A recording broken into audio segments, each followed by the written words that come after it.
Bismillahirrahmanirrahim. Assalamualaikum warahmatullahi ta'ala wabarakatuh. Alhamdulillahirabbil alamin, wassalatu wassalamu ala asyrafil anbiya'i wal mursalin wa ala alihi wa sahbihi ajma'in. Subhanaka la ilma lana illa ma 'allamtana innaka antal alimul hakim. Rabbi shrah li sadri wa yassir li amri wahlul 'uqdatam min lisani yafqahu qawli, amma ba'd.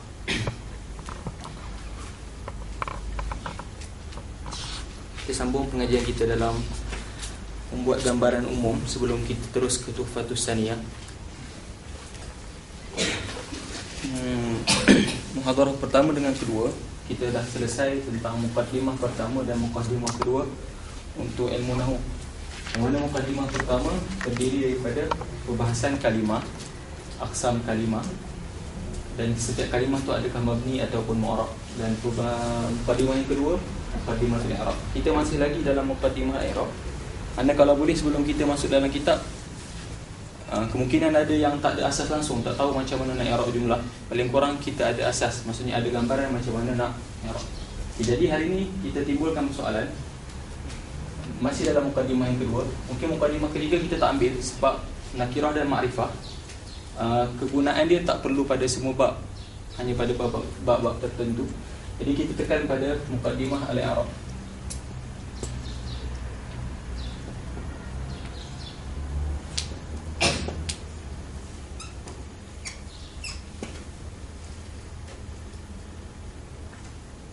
Jadi hari ini kita bincang macam mana kita nak i'rab satu-satu jumlah. Kaifa nu'ribu al-jumal. Macam mana kita nak i'rab satu-satu jumlah. Apa yang perlu ada ketika kita nak i'rab jumlah. Okay, dalam al-i'rab, pertama sekali kita kena lihat apabila kita ada satu jumlah yang di-i'rab, kita tengok dua sudut. Jelas ke hijau? Nampak? Okey. Adakah kalimah tersebut mu'rab? Kata lain, al-asma' wal af'al al-mu'rabah. Adakah kalimah yang kita nak i'rab tu terdiri daripada isim ataupun fi'il yang berubah-ubah, ataupun terdiri daripada kalangan al-asma'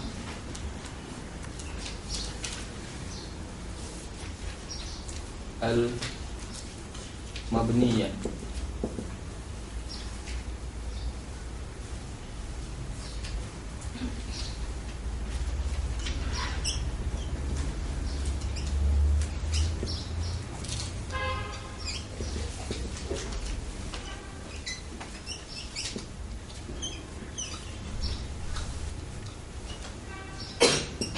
Pertama kali kita kena tengok kalimah yang kita nak i'rab, adakah kalimah tu isim ataupun fi'il yang berubah-ubah, ataupun kalimah tersebut isim yang mabni ataupun jumlah yang mempunyai mahal dalam i'rab. Jumlah allati mahallun min al-i'rab ni kita perbahasan dia jauh lagi, tapi just kita sebut al-asma'ul mabniyah atau al-jumal allati mahallun fil i'rab. Okey. Kita ambil yang senang dulu. Ini yang senang. Kita panggil yang kedua ni, jikalau kalimah tersebut merupakan kalimah isim yang mabni ataupun jumlah yang mempunyai mahal dalam i'rab. Jumlah yang mempunyai mahal ni seolah-olah kita tak nampak lagi. Seolah-olah kita tengok jumlah tu dalam ayat, dia tu maksud dia sifat, duduk di tempat sifat ataupun hal ataupun kalimah khabar. Jumlah tu menepati tempat mufrad. Sifat, hal, khabar, dia ada 7 keadaan. Tak apa. Cuma kita panggil i'rab ketika ni, kita panggil al-i'rabul mahalli.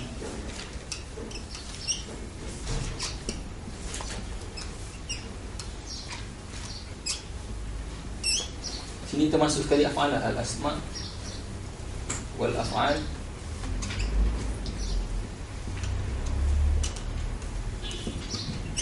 al-mabniyah.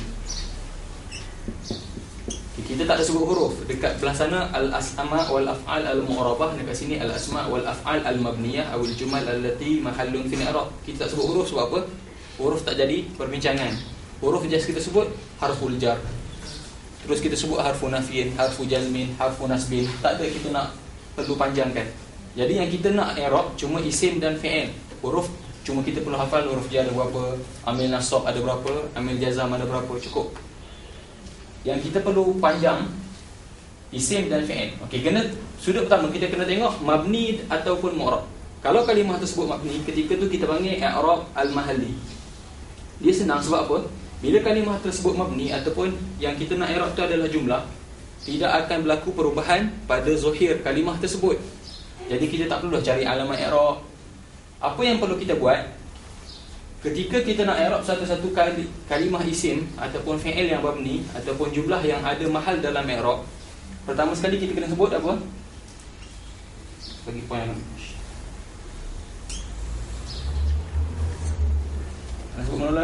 kena sebut hakikat. Hakikat kalimat. Hakikat kalimat. Apakah kalimah tersebut dalam isim mabni ataupun fi'il mabni? Okey. Yang kedua, bila kata sebut dia tu mabni, dia mabni ala apa?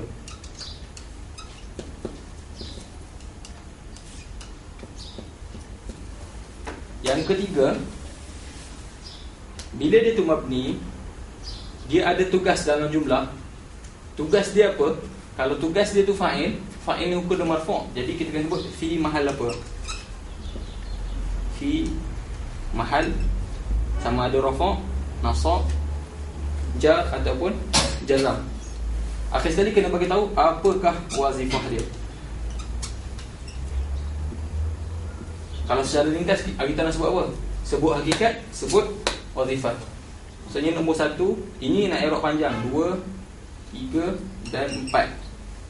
Okey. Maksudnya bila anda sebut isim dan af'al yang mabni, benda tu skop, benda ni furuk, benda ni sikit. Okey, kalau fi'il yang mabni cuma ada berapa?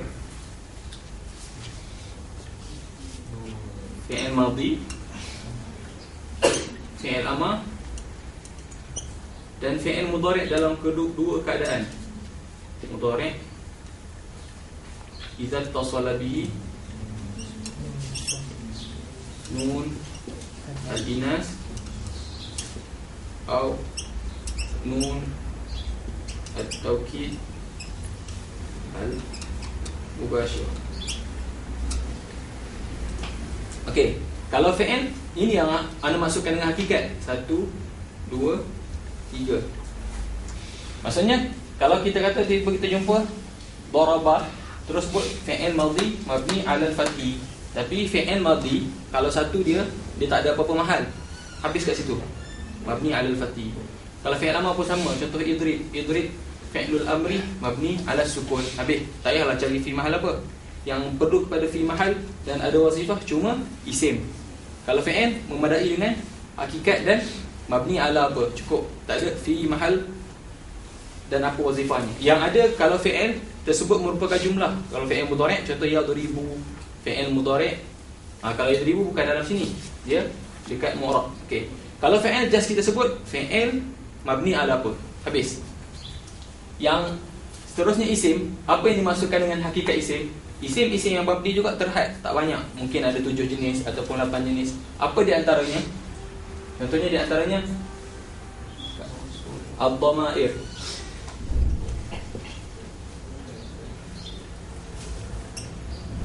asma'u al-istifham,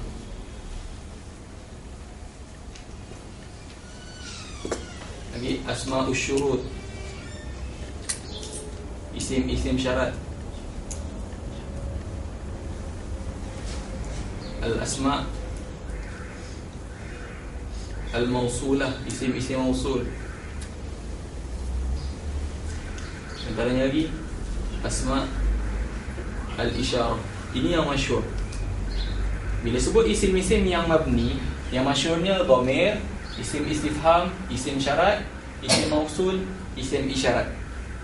Bila kita nampak kalimah-kalimah ni dalam jumlah, bahagian i'rab dia kita panggil i'rab mahalli, bukan i'rab asli ataupun bukan i'rab far'i.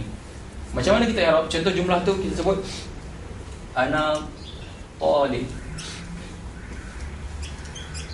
ana talibun. Dalam jumlah ni talibun mu'rab yang kita naknya ana.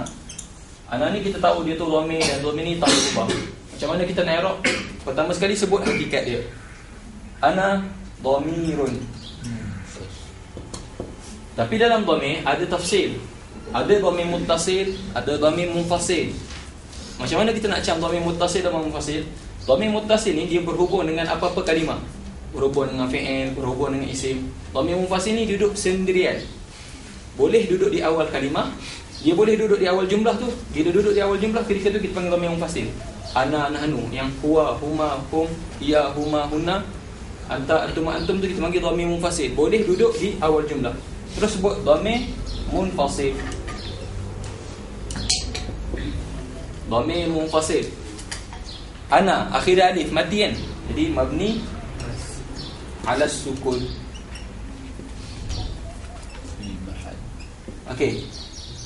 Tengok dalam jumlah, ibaratkan kita dah faham mawdu'at ilmu nahwu. Apa dia mawdu'at ilmu nahwu? Mawdu'at ilmu nahwu ni marfu' ada 7, mansubat ada 15, majrur ada 3, majzumat ada 1.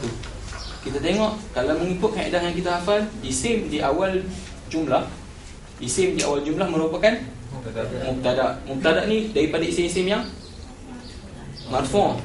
Jadi fi mahal raf'i, baru sebut mubtada'un. Jadi ana dhamirun munfasilun mabniyun 'ala sukun fi mahalli raf'i mubtada'. Ya sama. Dhamirun munfasilun mabniyun 'ala sukun fi mahalli raf'i mubtada'. Kita kata haza kitabi. Haza yang kita nak. Ya, haza isim. Isim apa haza? Isim isyarat. Tapi hakikatnya ha tu kita panggil hal tambih, isim isyaratnya cuma za. Tapi tak apa, kita terus sebut haza isim ismul isyarah mabni alas apa tadi? Alif mati jadi mabni alas sukun.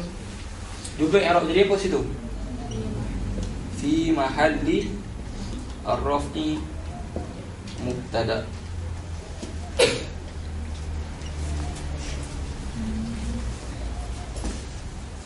Okey, contoh anda sebut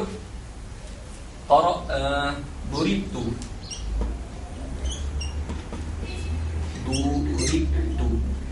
Mana yang mabni dalam jumlah ni? Tu. Dua kalimah mabni. 1, 2. Jadi start dengan durib. Dia sebut soalan lagi durib. Fi'il saja. Apa dah hakikat dia? Fi'il madhi mabni. Asal fi'il madhi mabni ala apa? Ala al-fathi. Bila kita sebut mabni ala sukun, kita kena sebut sebab dia. Sebab asal fi'il madhi mabni ala al-fathi. Bila dia mabni ala sukun, kita perlu nyatakan sebab dia. Litisalihi ini bi dhamiri raf'in mutaharrik. Tapi tak perlu sebut fi mahal apa, tak perlu sebut wazifah sebab dia fi'il.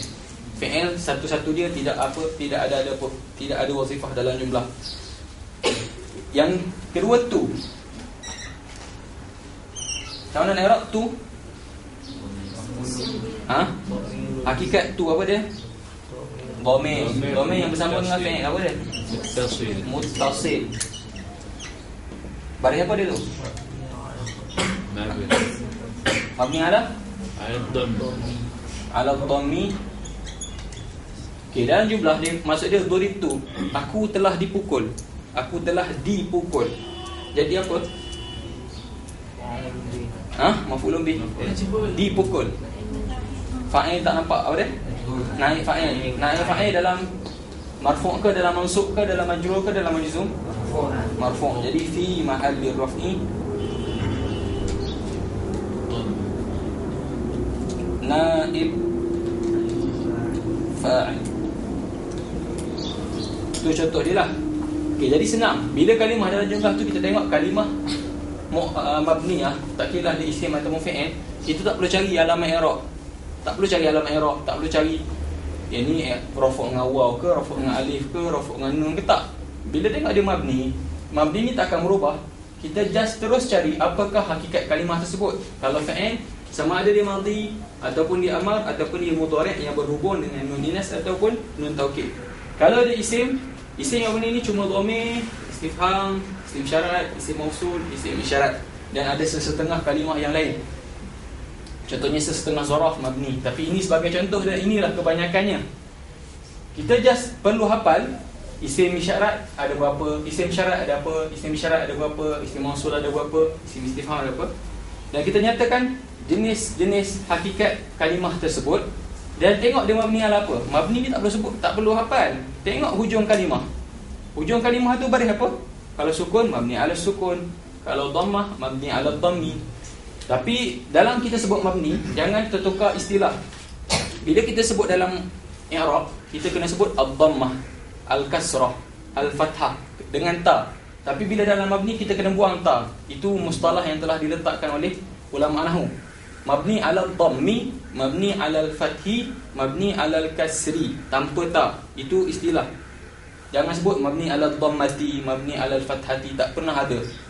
Itu sebab istilah yang diletakkan untuk membezakan istilah untuk dalam keadaan mu'rab dan istilah dalam keadaan mabni.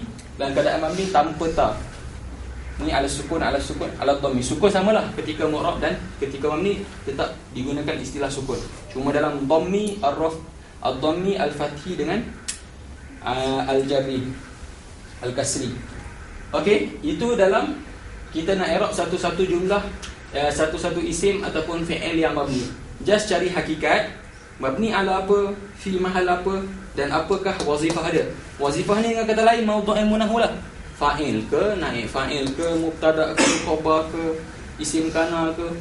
Betul? Okey? Okey, jelas ke perlukan contoh lagi? Okey, yang mabni kira jelas. Tak, sebab apa? Tak timbul persoalan dia i'rab dengan apa. Bila timbul persoalan berubah-ubah, itu yang menjadikan kita nak i'rab jadi sukar. Itu ketika kita nak i'rab kalimah-kalimah yang mabni. Anda tak masuk tajuk dulu lah, sebab sukar, agak sukar. Jadi kita bagi contoh isim dan fi'il yang mabni saja. Jelas? Ke perlu sekali lagi? Okey? Sekali lagi, kalau isim dan fi'il ketika dia mabni, okay, dalam kita nak i'rab satu-satu jumlah, terus tengok kalimah tu, adakah dia mu'rab ataupun mabni. Kalau dia mu'rab, di dalam bahagian sana. Kalau dia mabni, dalam bahagian ni. Kalau dia mabni, apa yang perlu kita nyatakan? Pertama sekali, hakikat perkataan tersebut. Adakah dia isim syarat, adakah dia isim mausul ataupun sebagainya. Mabni ala apa, fi mahal apa, dan apakah wazifah dia. Okay, kita masuk dalam mu'rab. Mu'rab yang agak sukar. Okay, dalam meng-i'rab satu-satu isim ataupun fi'il yang mu'rab, dia pecah kepada dua. Jelas ke ni? Anda sendiri pun tak nampak. Ada yang Okay, kalau kita bincang isim dan fi'il yang mabni, isim dan fi'il yang mabni ni tak berubah.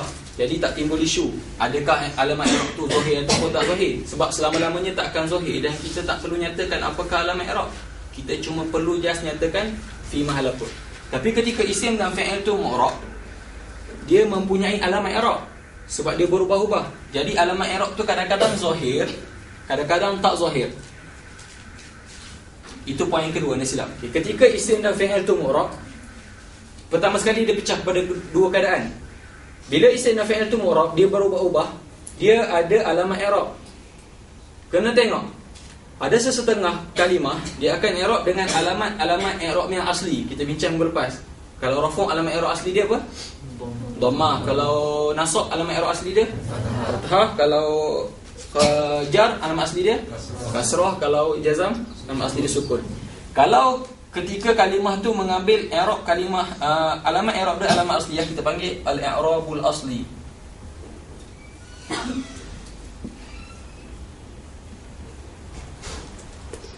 Al-i'rabul asli. Dan ketika kalimah-kalimah, ada sesetengah kalimah dia tak i'rab, rafu' dengan dhammah tapi dia rafu' dengan waw, nasab dengan alif sebagai contohnya. Tapi dia ambil alamat-alamat i'rab yang furu'. Ketika tu kita panggil i'rab tersebut al-i'rabu al-far'i. Jadi dalam kalimah mabni tak timbul isu ni, cuma yang timbul dalam kalimah mu'rab. Sebab apa? Sebab ada alamat i'rab. Alamat i'rab ni banyak. Rafa' ada 4, nasab ada 5, jar ada 3 dan jazam ada 2. Setiap daripada kisim i'rab tadi hanya satu je alamat asliah, yang baki tu semua alamat far'iyah. Kalau dia ambil alamat asliah, ketika tu kita panggil i'rab tersebut i'rab al-asli.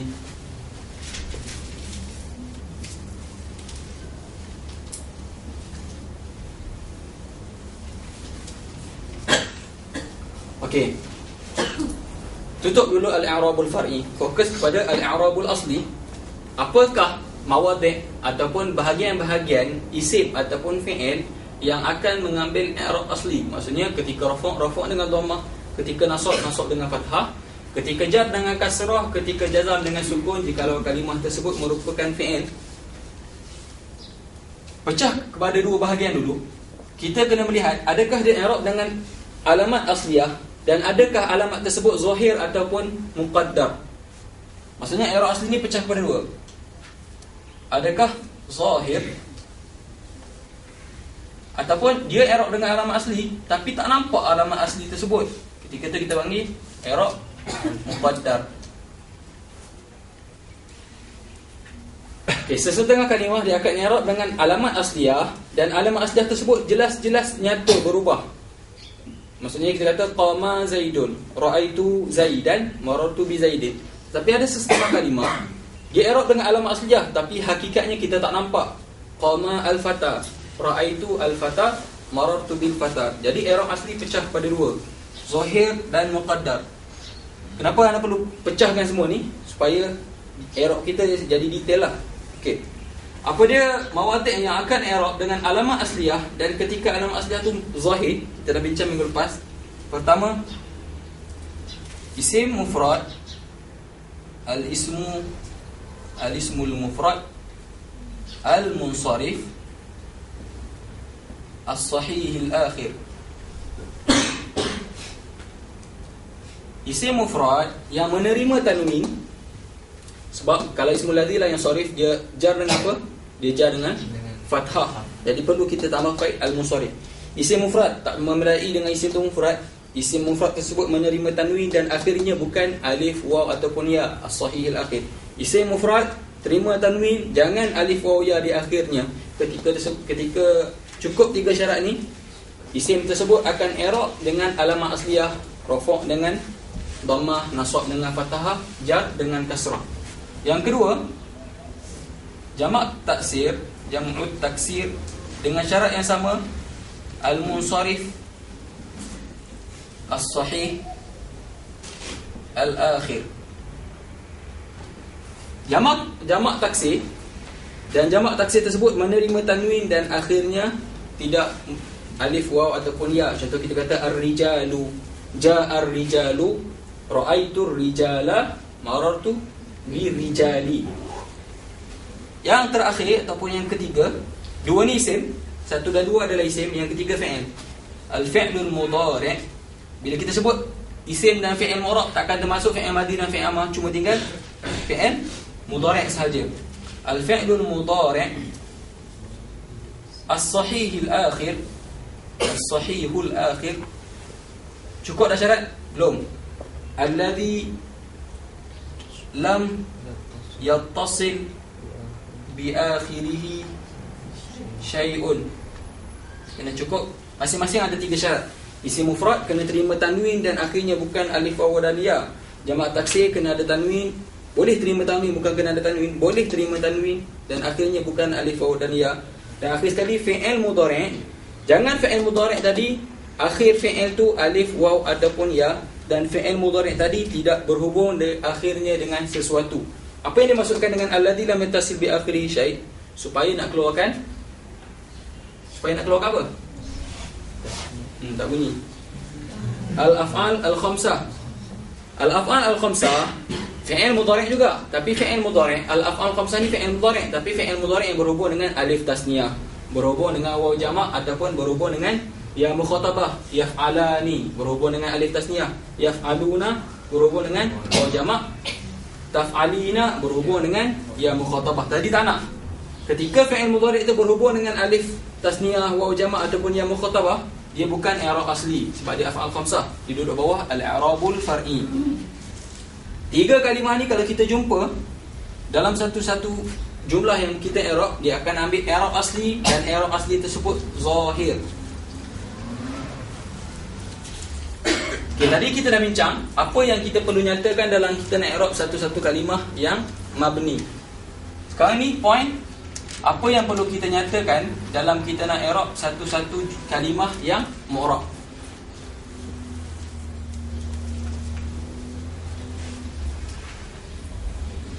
Ni kat sinilah. Kalau dalam mabni, pertama sekali kita perlu nyatakan hakikat. Tapi dalam mu'rab tak perlu nyatakan hakikat, terus nyatakan wazifah. Ataupun apa tugas dia dalam jumlah? Adakah dia fa'il, ataupun dia naib fa'il, ataupun dia itu maf'ulun bih, ataupun isim kana, ataupun sebagainya. Terus nyatakan apakah wazifah kalimah tersebut di dalam jumlah. Jadi tak timbul persoalan Zaidun qa'im, Zaidun isim mufrad. Isim mufrad tu hakikat dia. Terus Zaidun mubtada. Kalau dalam jumlah tu biasanya timbul masalah ni pada mubtadi'in. Bila dia jumpa satu kalimah, contoh dia kata ar-rijalu qawwamun. Ar-rijalu jamak taksir. Tak perlu sebut ar-rijalu jamak taksir. Sebab apa? Ar-rijalu isim mu'rab. Isim mu'rab terus nyatakan apakah wazifah dia di dalam jumlah. Ar-rijalu mubtada. Selepas nyatakan wazifah, apakah jenis wazifah tu? Adakah wazifah tersebut marfu' ataupun mansub ataupun majrur ataupun majzum? Contoh bila kita sebut fa'il, jadi apa hukum wazifah tersebut? Maksudnya bila kita sebut fa'il, marfu'. Bila kita sebut maf'ulun bih, mansub. Bila kita sebut majrur tak apalah. Bila kita sebut mudhafun ilaih, majrur. Macam tu maksudnya. Selepas wazifah kita nyatakan hukum. Apabila kalimah tersebut mu'rabah, dia berubah-ubah, dia ada alamat i'rab. Kena nyatakan yang ketiga, alamatu i'rabi.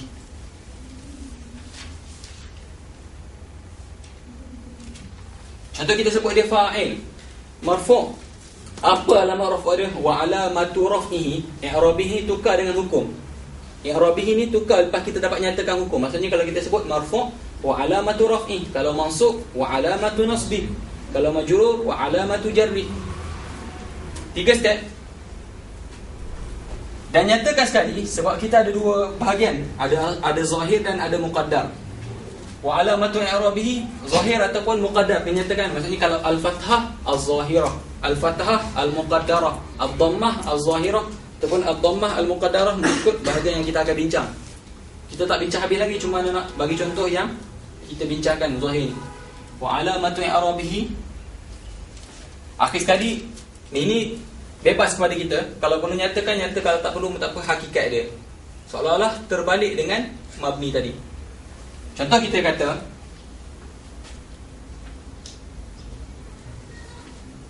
Zaidun qa'im.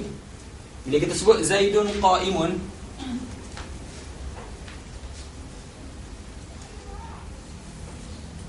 mula sekali kita sebut Zaid.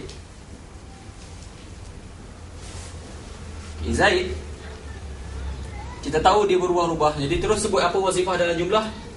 Isim di awal ayat, mubtada. Apa hukum mubtada? Marfu'.